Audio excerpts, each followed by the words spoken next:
نحمده ونصلي على رسوله الكريم اما بعد فنعوذ بالله من الشيطان الرجيم بسم الله الرحمن الرحيم ربنا هب لنا من ازواجنا وذرياتنا قرة اعين واجعلنا للمتقين اماما۔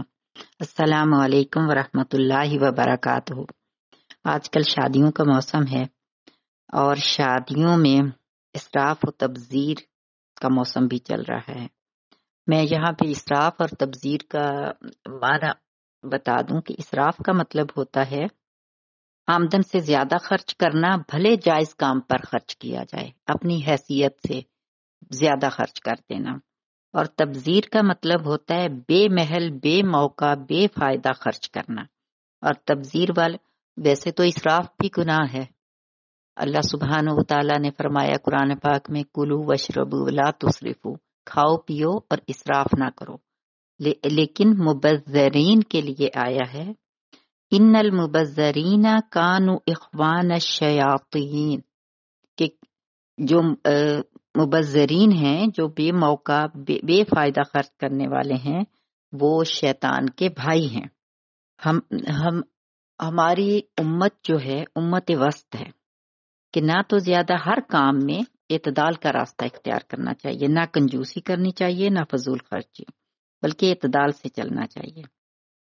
لیکن بعض لوگ نہ کھاتے ہیں اچھا، نہ اچھا علاج کرتے ہیں، نہ اچھا پہنتے ہیں، اور پوری زندگی ایک ایک پیسہ جوڑتے ہیں، دانتوں سے پکڑتے ہیں ایک ایک پیسہ، کس لیے کہ بچوں کی شادیاں کرنی ہیں، اور وہ پوری جو آمدنی ہوتی ہے اور ساتھ اس کے قرض لے کر بھی شادی کے 3-4 گھنٹے کی شو شاہ کے لیے وہ سارے کا سارا پیسہ برباد کر دیتے ہیں۔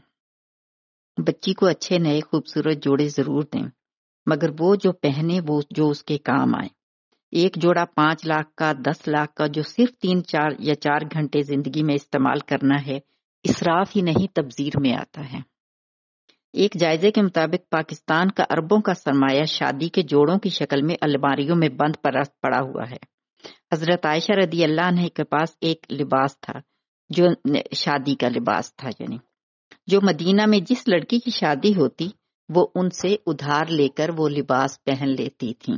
شادی کا جوڑا، شادی کا زیور بعد میں پہننے کے قابل بھی نہیں ہوتا، کیونکہ وہ اتنے ہیوی ہوتے ہیں کہ بعد میں پہنے بھی نہیں جاتے، اور بس ایک دفعہ پہن کے اور ان کو پھر رکھ دیا جاتا ہے، کیونکہ ویسے بھی ہمارے ہاں ایک دفعہ پہن کے اور دوسری دفعہ پہننے کا رواج نہیں ہے کہ وہ اب لوگوں نے دیکھ لیا ہے تو اب دوسری دفعہ تو پہننا نہیں ہے۔ اور باقی رہ کے مہمان تو ان کے لباس کا بھی یہی حال ہے۔ ہیوی جوڑے جو قیمتی ہوتے ہیں اور دوبارہ پہننے میں انسلٹ ہوتی ہے۔ ایک سیزن میں 4 شادیاں تو ہر شادی کے لیے الگ الگ جوڑے، اور ایک شادی کے لیے کئی جوڑے۔ ڈھولکیاں ہوتی ہیں، پھر مہندی ہوتی ہے، پھر اس کے بعد شادی ہوتی ہے، شادی کے بعد ولیمہ ہوتا ہے۔ کوئی اللہ کی بندی ہے جو اتنی جرت کر لیتی ہے کہ میں تو ایک جوڑا دوبارہ پہنوں گی، یا دوپٹہ بدل لوں گی، یا دوپٹہ کے ساتھ جوڑا دوسرا بنا لوں گی۔ پہلے عورتوں کے اور لڑکیوں کے جوڑے مہنگے ہوتے تھے اور ان پر زیادہ اسراف ہوتا تھا، زیادہ جوڑے بنتے تھے، لیکن اب لڑکوں کا بھی یہی حال ہے، جوڑے پہ جوڑے بنتے ہیں، ساتھ واسکٹ ہے، ساتھ میچنگ شوز ہیں، ساتھ شال ہیں، بلکہ مہندیوں پہ تو دوپٹے تک رنگا رنگ کے دوپٹے بھی لیے ہوئے ہوتے ہیں، جو پتہ نہیں رواج کہاں سے آیا ہے۔ یہ ساری ہندوؤں کی رسمیں ہیں۔ ہمارے اسلام میں تو مہندی کی اور اس طرح سے کوئی رسم، اب شادی سے زیادہ تو شاید مہندی پہ خرچ ہوتا ہے۔ دن بدن زیادہ سے زیادہ فضول رسمیں بڑھتی جا رہی ہیں اور زیادہ سے زیادہ فضول خرچیاں بڑھتی جا رہی ہیں، اور اس کے بعد یہ ہوتا ہے کہ مہنگائی بہت ہے۔ مہنگائی اگر ہے تو انسان کو سوچ سمجھ کے خرچ کرنا چاہیے۔ اس میں ایک تو پیسے کا ضیاع ہو رہا ہے اور اوپر سے گناہ بھی ہو رہا ہے، اللہ سبحانہ وتعالیٰ بھی ناراض ہو رہے ہیں۔ اور ڈھولکیاں تو آج کل پورا مہینہ چلتی ہیں اور اس میں بھی الگ الگ جوڑے پہننے ہوتے ہیں۔ مہمانوں کے لیے تو خوشی کا جب کارڈ آتا ہے تو وہ ایک افسوس کا لمحہ ہوتا ہے، اور تشویش کی لہر دوڑ جاتی ہے کہ اب یہ ایک اور شادی آ گئی ہے جس کے لیے کپڑے بھی بنانا پڑیں گے اور اس کے بعد تحفہ بھی دینا پڑے گا۔ اور وہ تحفہ بھی تحفے کی طرح نہیں ہوتا۔ ایک تو تحفہ ہوتا ہے نا اسلام میں کہ جو جس سے محبت بڑھتی ہے، یہ تحفہ نہیں ہوتا، یہ ایک طرح سے قرض کی طرح سے ہوتا ہے، جیسے زبردستی قرض لیا جا رہا ہے یا دیا جا رہا ہے، اور باقاعدہ اس کا اندراج ہوتا ہے، باقاعدہ اس کو لکھا جاتا ہے۔ یہ تحفہ جو ہے یہ محبت کا باعث کہیں بھی نہیں بڑھتا ہے، جس کا باقاعدہ حساب رکھا جاتا ہے بلکہ آج کل تو کرنسی کے اتار چڑھاؤ کا بھی خیال رکھا جاتا ہے کہ ہم نے جب دیا تھا تو اس وقت کرنسی کا ریٹ کیا تھا، اور اب ہمیں جب دے رہے ہیں تو اس وقت کرنسی کا ریٹ کیا ہے. اور پھر بغیر تحفہ کے کوئی شرکت نہیں کر سکتا ہے. حالانکہ باقی کنٹریز میں نے عرب کنٹریز میں دیکھا ہے جو قریبی لوگ ہوتے ہیں وہ تحفہ دیتے ہیں، باقی سب لوگ جاتے ہیں، دعوت کھاتے ہیں، سنت ہے دعوت قبول کرنا، اور آ جاتے ہیں. ہمارے ہاں ہر ایک کو کچھ نہ کچھ دینا ہوتا ہے، دوسرے کنٹریز کی بات نہیں کر رہی ہوں. اور یہ تحفے جو ہیں یہ بلکہ تلخیاں بڑھاتے ہیں، ٹینشن بڑھاتے ہیں. اور زیادہ تر یہ جو فضول رسمیں ہیں یہ شروع تو پیسے والے کرتے ہیں.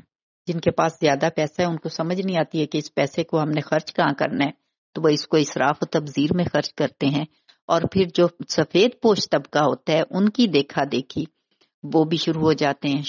اس میں صرف، اور اس میں کوئی مقصد نظر نہیں آتا ہے، صرف شو آف ہے کہ آپ کے پاس اتنا ہے کہ آپ ہینڈ ٹو ماؤتھ گزارا کر رہے ہیں، آپ کے پاس اتنا زیادہ پیسہ نہیں ہے، آپ بہت سوچ سمجھ کے خرچ کرتے ہیں. لیکن جب شادی آتی ہے تو ہر طرح کی فضول خرچی ہوتی ہے، لباس کے اوپر اور شادی ہالز کے اوپر. گھروں میں شادی کرنے کا تو رواج ختم ہی ہو گیا ہے نا، ہر کسی نے. اور اس کی وجہ یہ نہیں ہے کہ گھروں میں جگہ نہیں ہوتی ہے یا پہلے کی طرح کر نہیں سکتے ہیں، نہیں.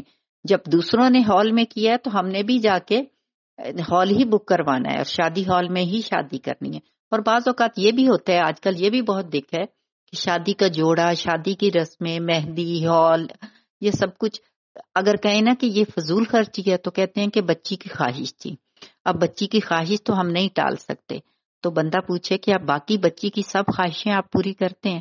آپ اپنے بچوں کو صرف وہی بچوں کو وہی دلانا چاہیے نا، اور وہی دلاتے ہیں نا جو ان کے لیے صحیح ہے، جو ان کے لیے مناسب ہے. تو پھر ایک شادی پہ ہی آ کے آپ اتنے مجبور کیوں ہو جاتے ہیں کہ بچی جو کہتی ہے اس کے لیے آپ لاکھوں خرچ کرتے ہیں؟ بعض ایسے لوگ بھی ہیں بیچارے، ایسے بھائی بھی ہیں، ایسے باپ بھی ہیں جو باہر کے کنٹریز میں رہ کے ساری زندگی اتنی مشکل سے کماتے ہیں. باہر آ کے دیکھیں نا وہ خاندان جو وہاں پہ پیسہ اڑاتے ہیں شادیوں پہ، کہ کتنی مشکل سے ان کے بھائی، ان کے بیٹے، ان کے ہسبینڈ پیسہ کماتے ہیں، کتنی محنت کرتے ہیں.